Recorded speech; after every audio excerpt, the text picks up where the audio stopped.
Boa noite a todos, senhor presidente, vereador Bob, muito bom revê-lo aqui. Honro também a memória do seu pai, homem que nós pudemos ter muitas mesas e falar de benefícios para a cidade, para a comunidade. Agradeço ao vereador Serginho, muito obrigado. É bom estar aqui com todos vocês. Dou uma boa noite para todo mundo que está nos vendo, que está aqui presente, minha família.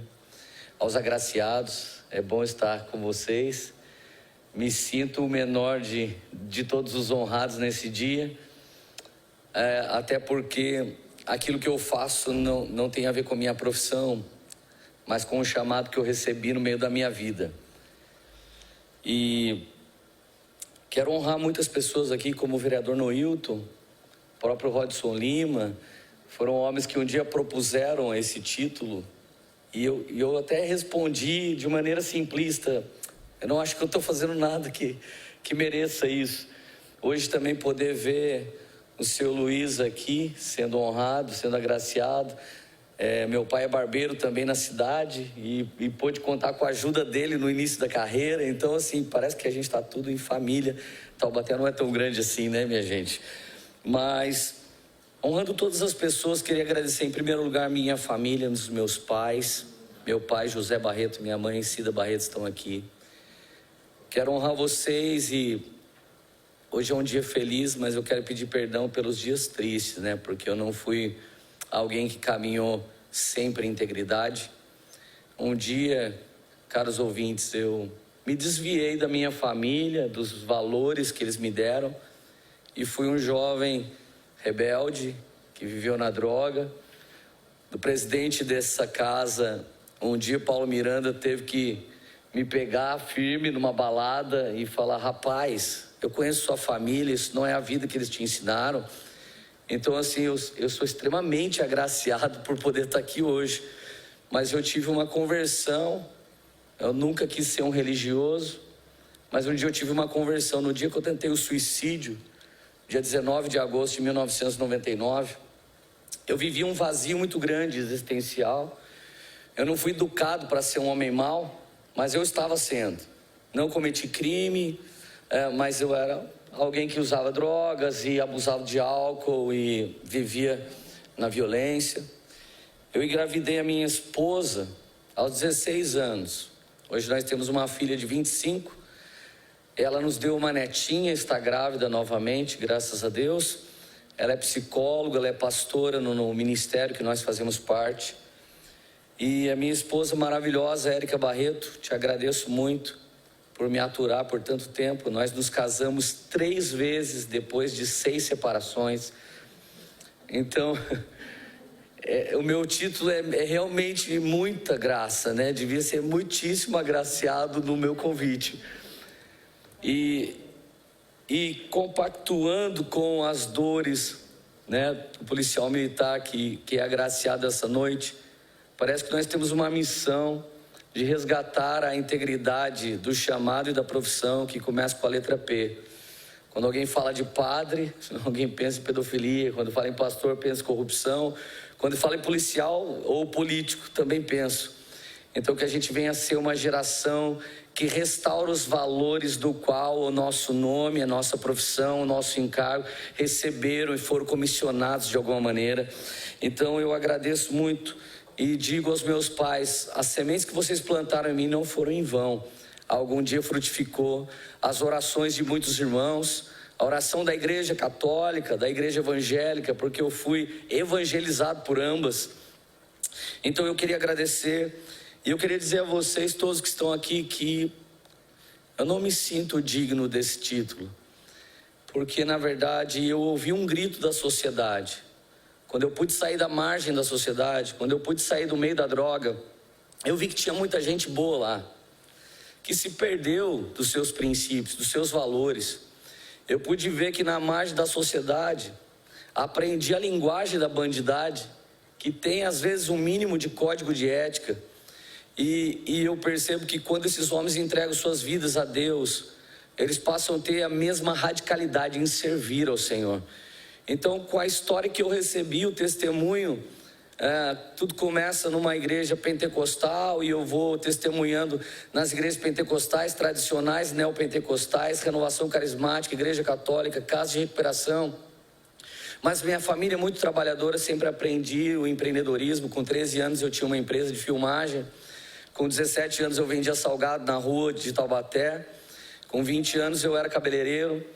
E em 2005, com 25 anos, ganhei o título de campeão brasileiro de colorimetria.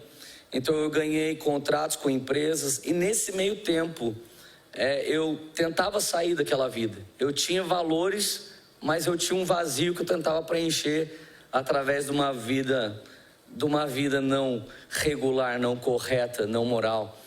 Mas quando eu tive um encontro com Jesus, foi um único dia.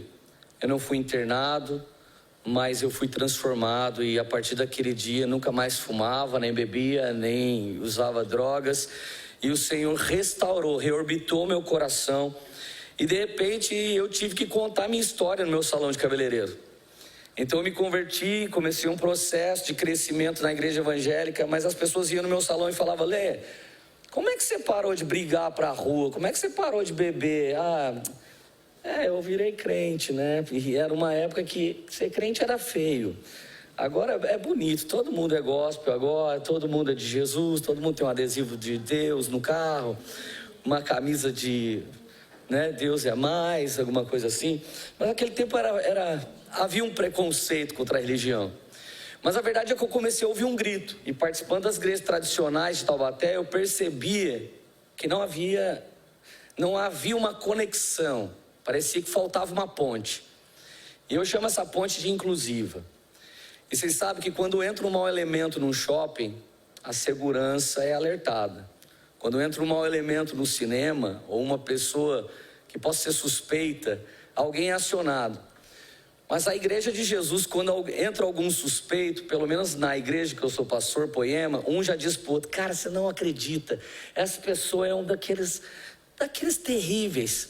Será que ele vai aceitar Jesus no final, quando a gente termina o sermão? Então, assim, um dos poucos lugares que alguém que não presta é celebrado é na igreja de nosso Senhor e Salvador Jesus Cristo. Então eu estimulo todos os padres e pastores a entenderem que nós somos uma grandiosa solução para a sociedade. Os políticos estão aqui para fazer a gestão da sociedade, a educação está aqui para empoderar a sociedade, mas às vezes nós estamos aqui para ser pai dos órfãos, juiz das viúvas e um lar para aqueles que estão imigrando, para os estrangeiros.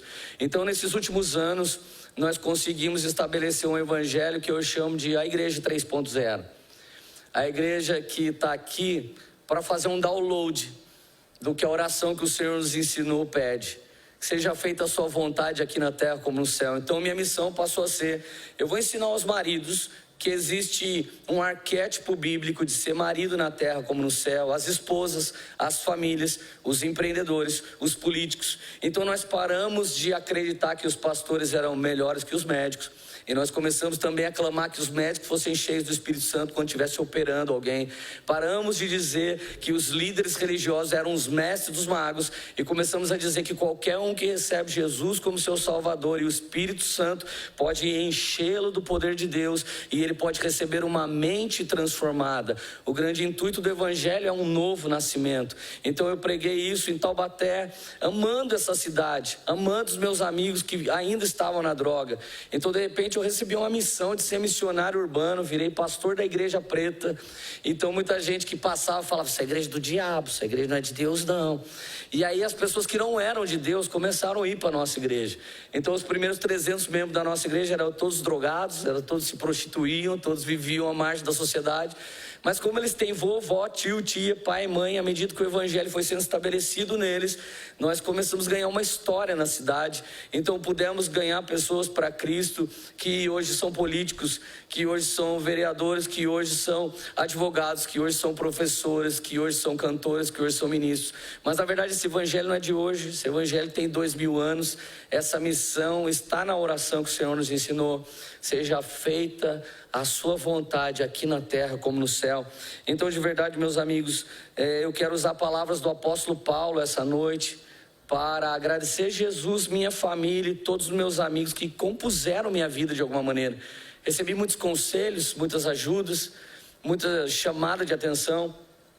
E de verdade o apóstolo Paulo, um dos seus textos, ele diz assim: eu fiz muito a obra de Deus, contudo não eu, mas o Espírito que habita em mim. Então eu creio que por meio da palavra de Deus e do Espírito Santo de Deus, muitos cristãos têm sido empoderados de maneira sobrenatural para ocupar posições na sociedade de autoridade, que traga restauração para a sociedade, o empoderamento do pequenino e que possa realmente trazer uma justiça aqui na terra como no céu. Então agradeço a todo mundo da Poema, agradeço a todos os membros, frequentadores, eu agradeço a todos os vereadores dessa casa. Eu fiquei assistindo vocês votando e de repente, pela primeira vez eu fui unânime, né? Porque quase nenhum de nós consegue agradar a gente. Tem dia que você olha pro espelho, você não se agrada, você fala, pô, tô gordo, né? Eu queria estar magro. Então, de repente, todo mundo votando sim, eu falei, gente, mas esses vereadores são muito abençoados por Deus. Obrigado por esse título. E essa palavra é linda. Sei que estamos aqui por algum mérito, mas ao mesmo tempo somos chamados de agraciado. E isso tem a ver com o Evangelho de Jesus. Faça tudo como se tudo dependesse de você, mas depois se sinta agraciado, porque realmente toda a honra, toda a glória, todo louvor, toda a majestade é dado a Deus. E foi Ele que nos deu o dom da vida e a oportunidade de estar aqui hoje. Então eu agradeço a todas as pessoas que estão aqui, a todos os agraciados. Obrigado por eu poder estar aqui. Então, assim como o Pai é nosso, o pão é nosso, eu queria dizer que esse título que eu recebi é nosso também, porque se não fosse a comunidade, não fosse a Poema, não fosse minha família, provavelmente eu não teria prerrogativas para isso. Então, eu gostaria de agradecer e dizer que essa homenagem não é só minha, é nossa. Obrigado, mamãe, papai, minha esposa e toda a minha família. E eu honro todos vocês. Deus os abençoe grandemente. Muito obrigado.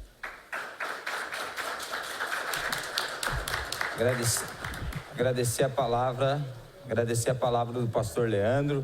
Eu queria agora quebrar um pouco o protocolo e tornar público algo que eu nunca fiz.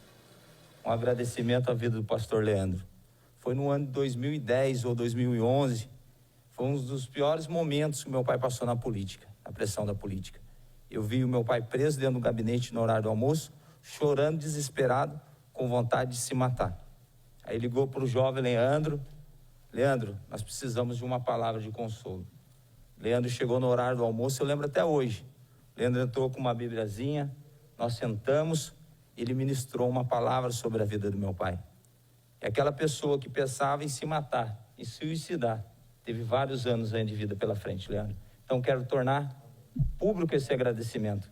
Em nome de Deus, que Deus possa te abençoar e continuar prosperando a sua vida. Por isso que você faz na vida das pessoas. E eu sou o exemplo vivo disso. E você deve lembrar perfeitamente esse dia, esse fato. Então, muito obrigado e que Deus possa continuar abençoando a sua vida grandiosamente, pastor Leandro. Você tem um grande fã aqui, uma pessoa que ora pela sua vida há anos. Um abraço, meu amigo e meu irmão.